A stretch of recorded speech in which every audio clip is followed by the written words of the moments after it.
Frank Warren, Moses Itauma, 59 seconds, I think. Yeah, not bad. Well, I never expected that. I thought when we made the match it'd be a good match for him. I never, for 1 minute, expected that to happen, and I thought it was phenomenal. I watched it back just now on the monitor with the DAZN team, and you look at his punches. He places punches. I mean, he throws so many good punches, so many good shots, and he's done it in absolute style. We've spoken to a few guys down there on the ground, experienced pros, accomplished pros, the likes of Hamza Shiraz. They're almost in awe of him. Is this guy the most special talent that Britain has potentially ever produced? Well, at this stage of his career, he is, that's for sure. Because what he's doing, it's not just what he's doing, it's how he's doing it. I mean, he's an amazing athlete. He's an amazing boxer. And you look at the level he's at, 20 years of age.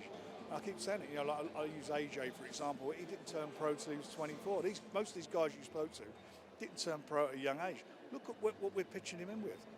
And it's not like with Dillian Whyte, you don't know his pedigree and who he's fought and so forth. Nobody's done that to him. Nobody. Spoke to Hamza Shiraz down there, like I say, and he said he's 2 fights away from a world title. He's not far off, that's for sure. He's WBO number 2. Joseph Parker is WBO number 1. There is some potential that could be ordered. Do you think Joseph Parker would be too early? At the moment, I'm not making any decisions on fights. There's so many permutations, so many opportunities. We have a wealth of talent in the heavyweight division under the Queensberry banner, and we'll make the right move, make the right fights like we always do. A word on Dillian Whyte, obviously, an almost, you could say a legendary boxing career. Look, he's had a great career. He's lost 3 fights out of the fights that he's had. World Championship fights, competitive fights. He's got great wins on his record. He's been there. We all know what he is. We've all seen him over the years in the fights. He's tough. He's rough, and he was just totally outclassed very early on in the fight. I never expected that in a million years. And listen, Frank, you've produced some of the best fighters in the world time and time again. Could Moses Itauma end up being the best? I'm going to say something now. I think for a kid who's had the amount of fights, 20 years of age, for the amount of fights he's had and at the level he's been fighting at, he's probably the best I've been involved with at this stage of his career. What's his ceiling? Sorry? What's his ceiling? What's his ceiling? He just fought a 37-year-old man. The world champion's 38. He could have 18 years at the top. I mean,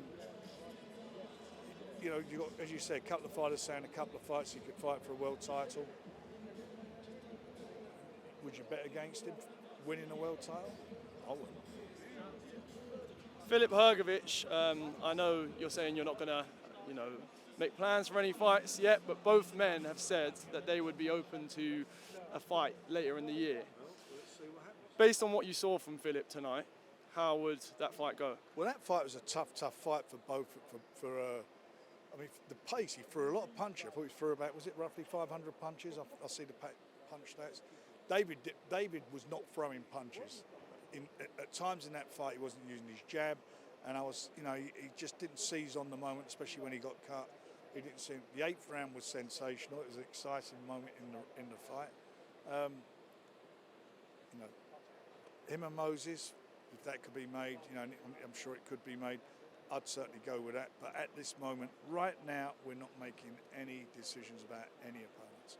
Just another word on David. Obviously, it didn't go his way tonight, but that 7th or 8th round, I'm not sure which one it was, he showed something that you can't teach. Well, he did. He come up and he was wounded, and he come back firing. It would have been a 10-8 round if it weren't for the fact that he came back, Harry Wood.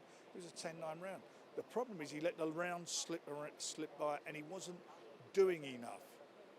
And that's the truth of the matter.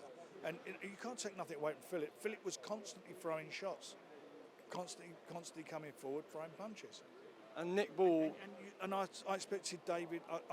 David just did not stamp his authority on the fight. Maybe he couldn't have. I don't know. I'm not taking anything away from Filip Hrgović because he's done well and done what he had to do. But David, I'd like to see more from him. And Nick Ball, I know he's one of your favourites. one of the UK's only current male world champion. How special is that he's flying the flag for the Well, country? he done well, didn't he? I mean, he was in with an opponent who come to fight. I mean, I've got to take my hat off to the Aussie. I mean, he really gave everything he had, and there were he had his moments in the fight. I thought Nick, at the end of the day, pulled away and thoroughly deserved the win. But you know, Nick's fought again. He's you look at the level he's fighting at, the opponents he's fighting, they're either undefeated or they're, you know, number one or they're world champions. You can't do no more than that. I love him. I love watching him. He's all action. He's exciting, and he delivered again tonight. I know you want to make that a new fight at some point. I know you've been begging for it. Do you know what? I'm going to stop when I do all this, because when we're talking about he's got a fight and we keep talking about these things and it's in his head, focus on what's happening tonight. Sometimes it can take your eye off the ball, and I'm guilty as anybody of that. And even at my age, there's a lesson learned tonight. Well, Frank, a good night, a great event, and thank you very much for speaking to us. Well done.